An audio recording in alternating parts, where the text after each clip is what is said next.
training, or when I think of technology, when I think of CRMs, right? Like, I think too often we kind of lean towards those outside sources to kind of define what our process is. Like, I don't know, my trainer will tell me how to do this. Or no, I'm going to sign up with that DR product, and it's going to tell me how to sell cars online, like you were saying. And same thing, I'm going to sign up for this CRM, and it's just going to do its thing. But that's a good point, though. We really do have to define the people in the process before we move to the technology or the solution, and that's kind of how it is. But we don't spend enough time having those conversations.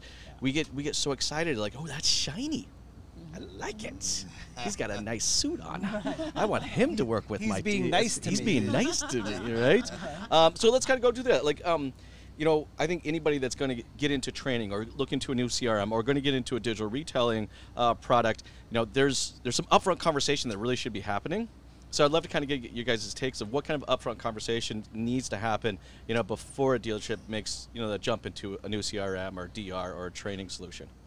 I think the big part of it is understand in all three of our areas, there's a cultural shift that needs to take place. Okay. Even if we're changing our CRMs, right? If we're, that culture changes. If I'm going to sign up with DriveCentric, I understand that I'm creating a backstop for my team with their AI. So when things fall through the crack, I know their AI is going to cover me.